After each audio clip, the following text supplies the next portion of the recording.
Welcome back to another Owlvado video. In today's video, we're going to be taking a look at a game played by me. Now, if you're wondering why I'm commentating a game played by myself, there's three main reasons why I wanted to do this.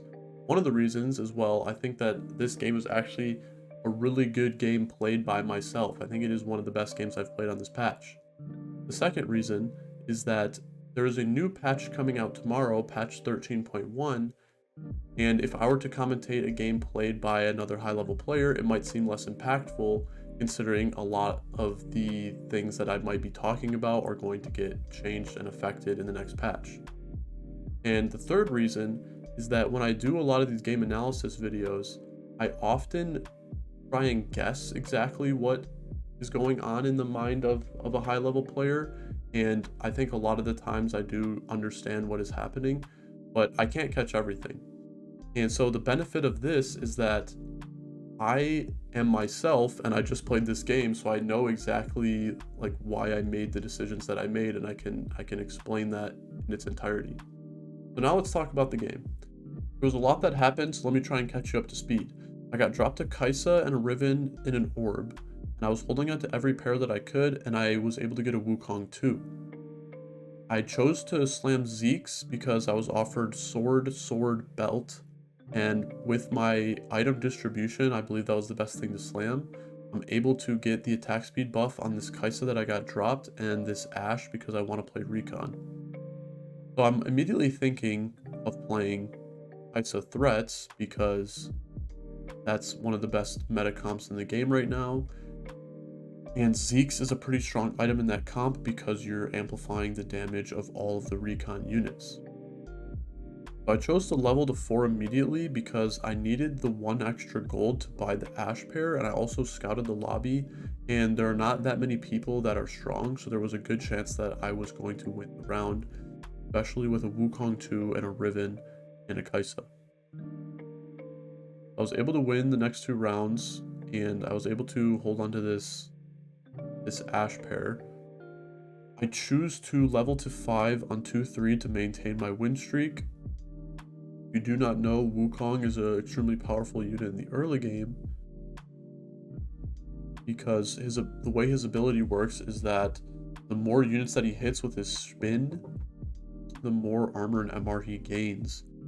So he basically has like a built-in stone plate almost. Built-in gargoyle stone plate, so you want to make sure you position him in the front.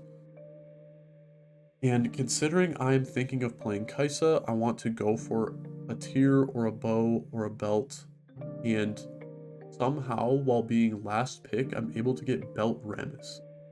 Belt Rammus is probably one of the strongest like unit and item combinations you can get off of a stage 2 carousel, and somehow I got it as last pick. Now of course I'm not going to go ahead and make a second Zeke's, that would be a little troll. And I was trying to consider whether or not the Riven or the Rammus would be stronger at this point in time. But considering Rammus is going to be on my board for a while, because I want to stick to this Kaisa Threats game plan, I went ahead and chose to sell the Riven so that I could hold on to the Rammus, because I wouldn't have been able to make Econ if I held on to both. So I get a second Rammus in the shop, that's really nice. And I'm scouting the entire lobby, and I do not think I would win if I didn't have 2 Rammuses in.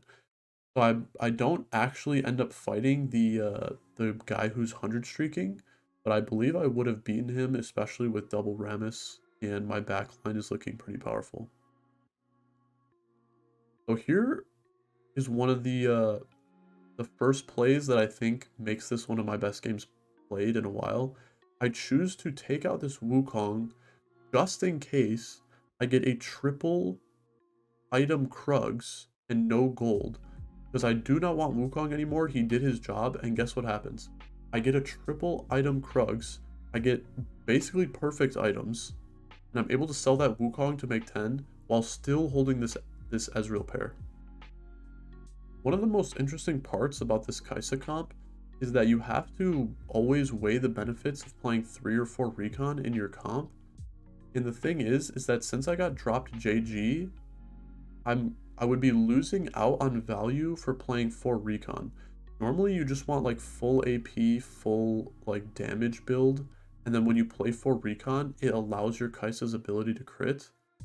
But because JG is what I have to play because it's what I got dropped, I now want to cap my board out around three recon.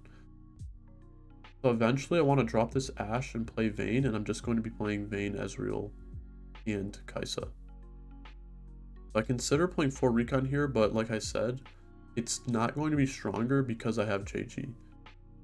And let me make sure I cover that augment real quick. So, I mean, there's not much to say. I basically got Triforce and insta-snap clicked it because Triforce is one of the best comps in this game.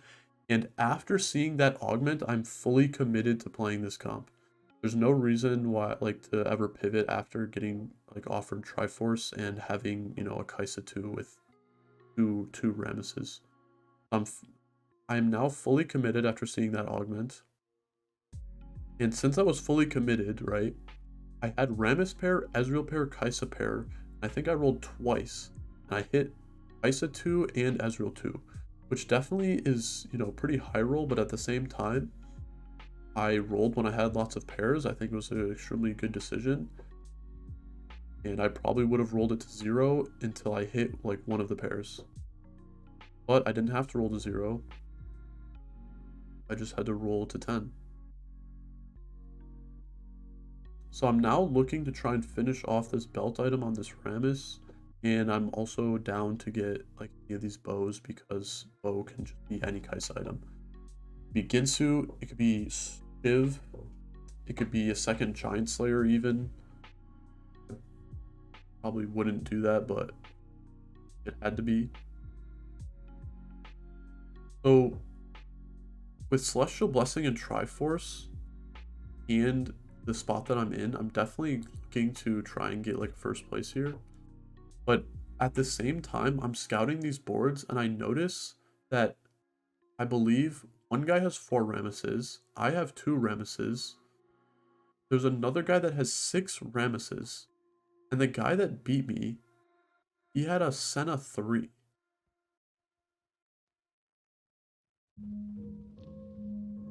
Look, I'm scouting right now. Actually, he doesn't have the Senna 3 yet. But there's a guy who hit Senna 3 extremely early. Yeah, you can see right there, I scouted him really quickly. He had 8 Sennas. And so in my mind, I'm thinking, okay, there's way too many Rammus out of the pool. There's no way I would be able to even hit Rammus. So I'm not even considering going for Rammus 3, but of course I do want to get Rammus 2. But in my mind, I'm thinking I'm just going to go for Kai'Sa 3 and maybe Cho'Gath 3 if I get a bunch of Cho'Gaths when I'm rolling. So I was able to make 50 there. I ended up benching my Ashe so I could sell it because I do prefer having Vayne in. I leveled to 7 and I rolled down and I'm looking for Rammus 2 and I also now have 6 Kai'Sas. I'm able to get the Rammus with the belt in there. Okay, yeah, so here's one of the guys. So this guy has 6 Rammus. And this guy's also playing Kai'Sa Threat. So he's basically playing the exact same comp that I'm playing. He has 6 Rammus, I have 6 Kai'Sa. The main issue is that I was able to win streak in the early game and he was lose streaking in the early game and he's trying to stabilize around this comp. But in this meta, it's definitely really punishing to like lose streak in the early game if you're not going to tap your board out extremely hard. Especially if there's like Yuumi players or yeah, like these Kai'Sa Threat players where they can cap their boards out on level 7 and they will punish you when you try and like, stabilize your board. So I go ahead and choose Armadillo. Now, Armadillo, so yeah, so you can see this guy has Senna 3. This Senna 3 and Samira 2. Yeah, I think he has 5 Rems. On 4-2. It's ridiculous. Now, he does have like 20 less gold than me, and I think if I roll 20 gold, there's like a small chance that I would hit Kai'Sa 3, but I'm choosing to sack stage 4 and send it on 5-1 because I just am trying to like econ up at this current point in time. But yeah, I insta-click Armadillo, One, because of course Rammus is going to be in my board for the entire game. And two, because I was worried that I wouldn't even be able to get a second or a third Rammus. So I was able to keep my reroll. I made sure to keep my reroll. Silver Augment into Silver Augment is guaranteed 100%. Hero Augment is your last augment. And you can definitely get Mortdogged, especially playing Kaisas or like Kaisa threats, because what happens when the augment is only 4 and 5 costs? Then you basically have to pray that it's like a Zac hero augment, or yeah, like maybe even an Echo hero augment. So I saved my reroll to try and make sure that if it was a 3 cost, I was either getting Kaisa or Rammus or Cho'Gath, because those units are going to be on my board. But instead, I just immediately get a Cho'Gath augment and snap click it. So even with all these Cho'Gaths out of the pool, somehow I was able, when I rolled down, I was able to hit 3 more Cho'Gaths. And I think part of the reason of that is because the guy that had 6 Rammus actually died. And if you don't know what Armadillo does, it gives your entire team armor. I believe it's like 40 armor, or maybe it's like 35 or something. And then Rammus gets 2 times the amount of armor. There was a lot of AD players.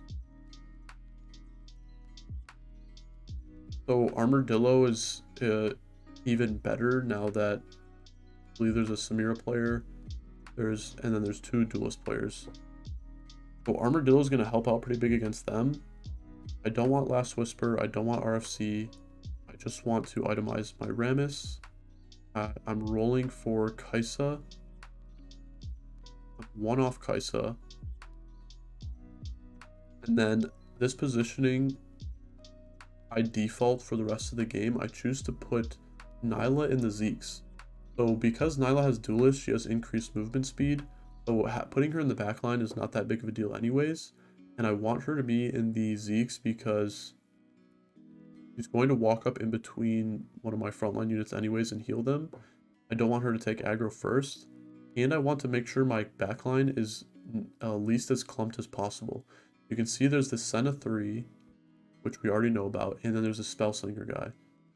Both AP and Senna 3 will like one tap your backline if you have it clumped.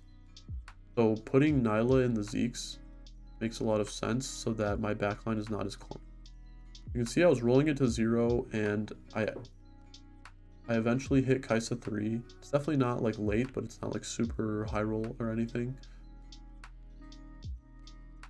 And then I'm scouting these duelist players, and I choose to put both of my Rammuses in front of the Zed because I want to make sure the Zed gets stuck on my Rammus, and the Zed does not have Edge of Night. So I was down to get my Kaisa to attack the Zed as fast as possible because I know that the Zed was not going to be able to drop aggro. I want to finish my items off for Rammus here, so I go for Dragon Claw. Well, I said Deathclaw. And at this point in time, I mean, I'm 1 off of Rammus, so I'm just kind of like rolling for Rammus. And you can see I'm kind of swapping my position every time, try and give me the best odds of winning some of these fights. I want my Rammus and my Kaisas to be on the same side because Rammus is like one of my strongest tanks. So if there's a unit that gets stuck on Rammus, then my Kaisa will hopefully finish them off. And you can kind of see that's exactly what happened in that previous round. I put in this Vel'Koz after hitting Rammus 3. It is insane that I hit Rammus 3 this game, considering how many people had like 3 or 4 or 5 Rammus so early on. But I'm not complaining. And even a Vel'Koz 1 puts in some pretty crazy work. I'm able to fit him in because I was playing 2 Rammus 2s. And now that I have a Rammus 3, I have an extra unit slot. And Vel'Koz with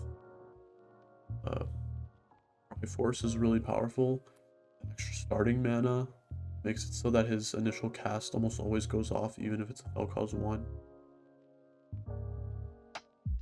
I kind of look at these items for a while to try and figure out exactly what I want. But I think after scouting, Giant Slayer is pretty strong against, yeah, like this guy, and then there's a Brawler guy. So I just go ahead and take Giant Slayer, and I just put it on Vayne. Vayne definitely not that strong of a carry, especially since I'm only playing 3 recon, so Vayne's ability can't crit. But Stone Plate on a Cho'Gath 2 is not that powerful. So I thought GS was probably just one of the better options there. Okay, so we've made it to top 4. You can see there's a Zed player that does not have Edge of Night. So again, I'm doing this strategy where I'm trying to get my Kai'Sa and my Rammus on the same side as the Zed to aggro, to burst the Zed down. And you can see that's exactly what I did here. I read his swap. I was on the left side for the first time that I fought him, and he scouted me and saw that I was on the same side when he lost. So I was predicting him to swap, and then he swapped. And then there's another duelist player in the lobby. Or actually, no, this is the same guy. The duelist player, and then there's the sure shot player. The guy that hit the really early Samira 3. Okay, so now that we're in a top 2 situation, I'm gonna go ahead and just put the video in 1x speed because I kind of want to break down this last fight. So I want to finish my items off on Vayne. I'll go ahead and get Guardbreaker. Guardbreaker is a pretty strong item. And I'm rolling to try and hit a better unit to get in against this guy. But you can kind of see how his board is, right? Has the 4 sure shots, has Samira 3, or he has a Senna 3, Samira 2, Aphelios 2. The board is like pretty capped. But the thing is that I have Kai'Sa 3 and Rammus 3, and that my board is also somewhat capped.